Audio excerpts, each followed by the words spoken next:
3 jours, ce n'est pas beaucoup pour vous communiquer ces sagesses qui sont tellement anciennes et qui sont tellement riches pour notre société moderne, tellement une aide précieuse pour nous, l'homme, pour traverser les épreuves que nous avons au quotidien, que ce soit des épreuves sur le plan physique, sur le plan professionnel, sur le plan relationnel, sur chaque aspect de la vie.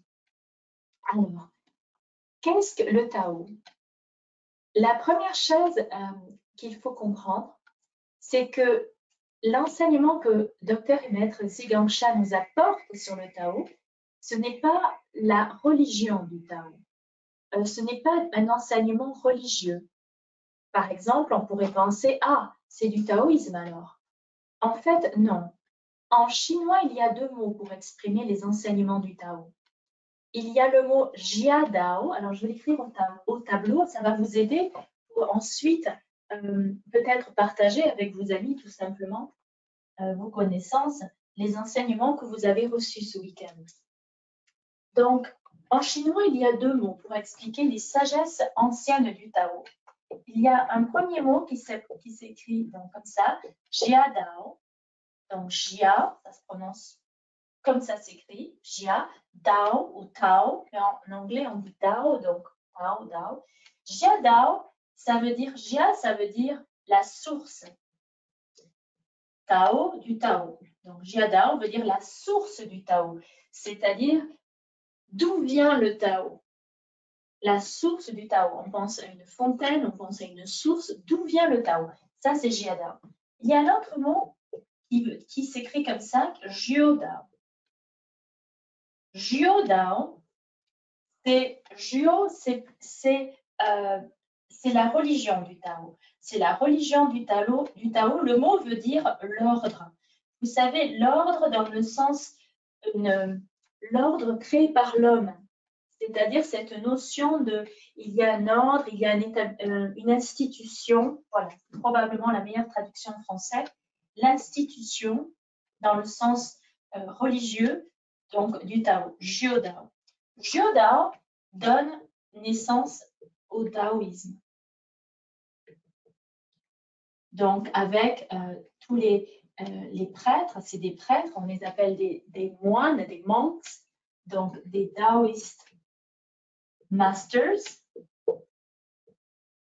des maîtres taoïstes et des daoïstes monks. Monks, ça veut dire des moines. Donc là, c'est un ordre spécifique de la religion du taoïsme. Donc, qui a fondé le taoïsme? Eh bien, au départ, c'est un groupe d'hommes qui s'est retrouvé pour fonder le taoïsme en suivant les enseignements de Lao Tzu. Lao Tzu. Lao Tzu, c'est dans les explications du Tao et les textes anciens, c'est le fondateur du taoïsme. Mais en fait, Lao Tzu a écrit le Tao Te Ching.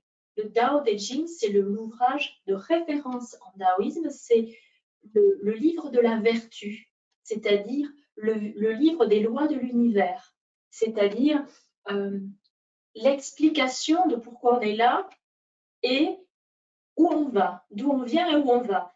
Ça, c'est ce que Lao Tzu a écrit dans le Tao Te Ching. Mais Lao Tzu n'a jamais demandé de créer une religion à ses disciples et à ses étudiants, c'est ceux qui le suivaient à l'époque. Il leur a donné ses sagesses anciennes. C'est sa descendance, sa lignée qui a créé le taoïsme, c'est-à-dire l'ordre du taoïsme, comme par exemple pour nous en France, il y a donc beaucoup de chrétiens. Pour nous, c'est les disciples de Jésus qui ont fondé donc l'Église catholique, donc l'Église, en fait, tout le corps Église. Donc de la même façon, ça a été la lignée qui ensuite a développé un ordre religieux. Donc ça, c'est le taoïsme. Mais Lao Tzu, au départ, il faut comprendre dans quel contexte il a écrit ce texte. Il a écrit ce texte à une époque où l'empereur de Chine lui demandait de mettre par écrit les réalisations qu'il avait eues sur le Tao. Le Tao. Donc, qui est le Tao, le plus haut niveau, c'est Jia Dao. le deuxième niveau créé par l'homme, c'est Jiodao. Donc, Lao Tzu a dit à l'empereur, je ne peux pas l'écrire, car le Tao ne peut pas être décrit, il ne peut pas être défini, il ne peut pas être représenté par une image. C'est ça qu'il a dit, Lao Tzu. Il a dit, je peux écrire un texte pour expliquer ma réalisation sur le Tao. Et c'est ce qu'il a fait. Alors qu'il était en train de quitter la Chine, parce que l'empereur lui mettait beaucoup de pression à venir enseigner tout ce qu'il avait appris à tout le peuple. À l'époque, il faut comprendre que l'empereur, lorsqu'il donnait un ordre, si on n'obéissait pas, c'était quick, c'est-à-dire on mettait fin au jour de la personne. Donc, Lao Tzu a quitté la Chine et en passant la frontière, littéralement, les textes anciens disent il était sur une mule et sur le dos de la mule. Et c'est pour ça que souvent, vous voyez dans des gravures anciennes, Lao Tzu sur le dos d'un âne qui est nonchalant, qui tient à peine sur une jambe et qui écrit, qui a l'air d'écrire sur un parchemin. Il n'y a même pas de rêne à cette mule à l'avance. Ça montre l'état quand même d'éveil qu'il avait atteint. Et il écrit ce texte et le lâche au vent. Et quand il passe la frontière, donc vers le pays voisin, toute l'armée de l'empereur, les gardes de l'empereur et tout, attrape ce parchemin et l'amène à l'empereur. Et ça, c'est le Dao de Jing. Donc, c'est l'ouvrage, le classique, qui est le texte de référence dans le taoïsme. Mais Lao Tzu, lui, ce qu'il essayait d'expliquer, c'était Jia Dao. Mais il n'a pas demandé de créer le taoïsme. C'est l'homme ensuite qui a dit, waouh, c'est tellement précieux, on va en faire un ordre, un établissement, une institution. Donc là, l'homme a ensuite créé la religion du taoïsme. Il n'y a rien de mal à la religion du taoïsme, il n'y a rien de mal à aucune religion. Maître Sha n'enseigne pas par contre la religion. Il enseigne Jia Dao, la source du Tao. Il enseigne ce que Lao Tzu a essayé d'expliquer à l'homme. Donc on est vraiment sur le plan de la source du Tao. Vous ne retrouverez pas dans l'organisation de Maître Sha une structure de maîtres taoïstes. On est des praticiens, on est des enseignants et des praticiens du Tao. Comme vous, si vous êtes intéressé au Tao et en savoir plus, vous êtes également des praticiens du Tao. Mais on n'est pas relié à l'ordre institutionnel religieux du taoïsme. Donc, parmi nous, il y a toutes sortes d'hommes et de femmes qui viennent de toutes sortes de religions. Je pense qu'elles sont toutes représentées dans l'organisation, que ce soit par les enseignants, par les étudiants, par les volontaires. Donc, c'est vraiment Jia Dao, la source du Tao que vous allez apprendre dans cet atelier des sagesses du Tao. D'accord? Donc, ça, c'est important pour poser l'enseignement. Alors, qu'est-ce que le Tao? Le Tao, c'est la source. Donc, vous l'avez compris, Jia Dao. Le Tao, c'est aussi l'ensemble des principes et des lois universelles. Donc, je répète, le Tao, c'est la source. Donc, ça veut dire quoi? Eh bien, c'est la source de toute forme d'existence. Le Tao a donné naissance aux arbres que l'on voit autour de nous, aux hommes et aux femmes que l'on voit autour de nous, aux animaux que l'on voit autour de nous, aux maisons, même aux objets inanimés que l'on voit autour de nous. Car le Tao a contribué par son essence à cette création. Donc ça, je vais l'expliquer dans quelques minutes. Donc le Tao est la source, c'est-à-dire ce qui existait au départ, ce qui existait avant que l'homme n'apparaisse sur la terre, ce qui existait avant que cette terre même n'apparaisse, ce qui existe encore aujourd'hui avant toute création et manifestation, ce qui est déjà là au départ. Donc, le Tao, en une phrase, le Tao, c'est la source. Le Tao, deuxième définition du Tao, le Tao est l'ensemble des principes et des lois universelles. Parce que comme c'est la source, c'est un ensemble de principes et de lois universelles. Si on les suit, eh bien ça va bien. Si on ne les suit pas, ces lois, ces principes universels, eh bien ça va moins bien. Par exemple, une illustration. Dans le Tao, il y a le grand Tao, Da Dao, le grand Tao. Le grand Tao, c'est l'ensemble des planètes, des étoiles, des galaxies et des univers. Le Xia Dao, le petit Tao, c'est l'ensemble de toutes les activités que l'homme fait dans la journée.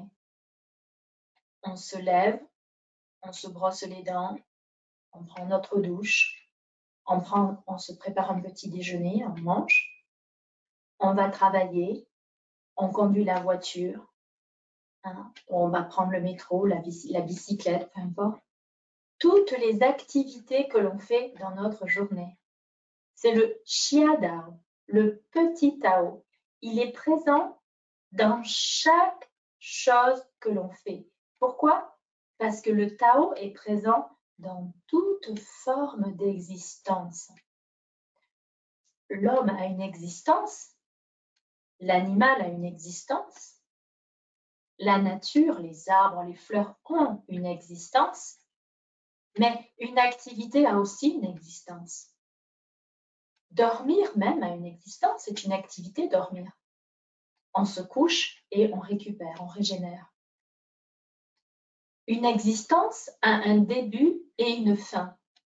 On se couche, on s'endort, on se détend profondément, on rêve, on est vraiment décroche du quotidien, là on se régénère, là, le réveil sonne, on se réveille. Et il y a une fin au sommeil. Mais il y a un début de la journée. Donc, il y a une phrase ancienne qui dit « Un début est une fin et une fin est un début ». Ça, c'est une phrase du Tao. Je répète, un début est une fin est un début. Donc, je peux vous donner le mot chinois, d'ailleurs, c'est dans le magnifique livre de Maître Sha, c'est l'ouvrage de référence pour ce week-end, Dao, donc le Tao 1, le premier ouvrage d'explication du Tao de Maître Sha, il y en a écrit plusieurs, Tao 1, et vous allez voir cette phrase qui est magnifique.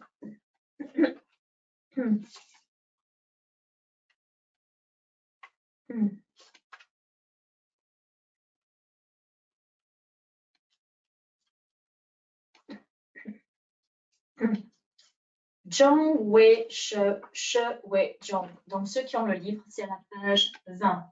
Donc, je vais vous l'écrire parce que cette phrase va vous aider toute votre vie à accepter les choses comme elles viennent et quand elles viennent. Zhong, donc ça se prononce Zhong, J-O-N-G, Zhong. Wei, Wei, ça se prononce comme ça en français. She, ça se prononce comme ça. Zhong Wei She. Zhong Wei She, ça veut dire, Zhong, ça veut dire la fin, F-I-N. Wei, ça veut dire est, E-S-T. She, ça veut dire un début. Donc, je ne vous mets pas les accents parce qu'il y a 7 accents en chinois. Et juste par souci de simplicité, j'écris juste les caractères chinois sans accent. Mais ce qui est intéressant, par exemple, si vous voyez « che » peut avoir différents meanings, significations, si l'accent est comme ça, s'il est comme ça, etc. Donc ici, je ne vous mets pas je ne fais pas la distinction de l'accent, mais c'est pour vous aviser. Quand vous voyez, tiens, ici, « che » veut dire ça, dans un autre contexte, « che » veut dire autre chose. Effectivement, parce que l'accent n'est pas au même endroit. L'accent n'est pas le même. Des fois, il est grave, des fois, il est aigu, des fois, il est plat, des fois, il est proche de notre accent circonflexe, mais inversé. Donc ça, c'est pour que vous compreniez qu'un simple mot comme ça, sans accent, peut avoir 3-4 significations. Ici, Zhong Wei She, et la deuxième phrase, c'est She Wei Zhong. She Wei Zhong, ça veut dire donc un début. Wei est, Zhong, une fin. Donc, une fin est un début est une fin. Donc, ça, c'est une sagesse de Jia Dao. Donc, encore une fois, ici, c'est un enseignement de Jia Dao, la source du Tao, c'est-à-dire les sagesses anciennes, les plus reculées qui soient, auxquels l'homme a eu accès, c'est-à-dire on parle d'enseignements tellement anciens qu'il n'y a pas d'écrit. Ce sont des enseignements oraux qu'un maître communique en fin de vie à son disciple oralement, et que ce disciple, lorsque lui-même va atteindre la fin de ses jours, va communiquer oralement au disciple qu'il aura choisi. Donc on parle de Jiadao, des sagesses qui ont plus de 10 000 ans d'existence, qui existaient bien avant toute religion, tout mouvement spirituel, etc. C'est vraiment très, très riche. Et c'est pour ça que tellement de religions, tellement de mouvements spirituels, ça leur parle, Jiadao, parce que c'est comme un dénominateur commun, mais très, très ancien. Comme si on va à la source de tout ce qui a donné naissance ensuite au bouddhisme, au confucianisme, au taoïsme, au catholicisme, aux zoroastriens, à toute forme de tradition, de mouvement spirituel, de religion. Donc, ici, cette phrase, Zhong Wei She, She Wei Zhong. Pourquoi c'est important de comprendre ça? Eh bien, pour comprendre les sagesses du Tao et réaliser à quel point elles sont riches et elles nous aident au quotidien. Cette phrase est très, très belle. Regardez, Zhong, une fin, Wei est, She, un début. Une fin est un début. She, un début, Wei est, Zhong, une fin. Alors, voici un exemple pour illustrer. Une fin est un début. Par exemple, lorsque l'homme arrive à la fin de sa vie,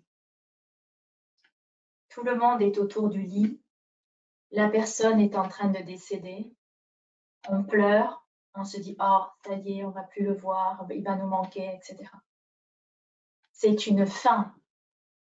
Pour l'homme, c'est une fin de son existence physique. Mais son existence spirituelle, c'est-à-dire son âme, son esprit, sa forme la plus éthérée, elle continue à vivre. Elle va quitter le corps et elle va se réincarner dans un nouveau corps, dans une nouvelle enveloppe. Ça, c'est les sagesses de Jiadao, qui nous parlent, donc, vous vous rappelez, le Tao est l'ensemble des lois et des principes universels. Un de ces principes universels, une de ces lois universelles, c'est la loi de la réincarnation. Et ce n'est pas, on n'a pas besoin de croire en une religion pour croire ça. C'est juste ce que Jiadao nous dit. Au départ, au début, la réincarnation, c'est un des principes de base qui existait avant même la création d'une religion par l'homme. Donc, le principe est vraiment très, très, très ancien. Il nous vient de Jiadao qui explique, OK, il y a des lois universelles, on ne peut pas y échapper, il faut les accepter, mais elles sont aussi très enrichissantes à connaître. Très, très enrichissantes à connaître. Donc, un homme est sur le point de transitionner. D'ailleurs, c'est le mot qu'on utilise quand on étudie ces enseignements. Donc, à l'œil nu, c'est une fin. Eh bien, c'est aussi un début, n'est-ce pas? Regardez, il part, le corps va se désintégrer, l'âme va continuer son chemin et ça va être le début de sa prochaine vie. Peut-être à nouveau un homme qui va apparaître donc comme un petit bébé dans les bras d'un couple qui sera ravi d'avoir un enfant. Il va être accueilli avec plein de bisous, de joie, de sourires et une célébration. Donc, une fin est un début. Un début, ensuite, est une fin. Dans les sagesses anciennes, c'est très intéressant parce qu'il est expliqué que quand tout le monde pleure autour du lit du défunt, qui est par exemple à transitionner, tout le monde pleure, mais en fait, l'âme de ce défunt, lorsqu'elle a transitionné, elle se sent extrêmement libérée, extrêmement joyeuse d'avoir quitté le poids de ce corps, cette douleur, probablement cette souffrance de partir et de laisser les proches derrière. Toutes ces émotions, tout à coup, l'âme est libérée, elle est lâchée. Ça y est, c'est fini. Ah, avec hop, elle s'en va et elle est joyeuse, elle, l'âme, de partir. Mais tout le monde pleure, mais elle est joyeuse.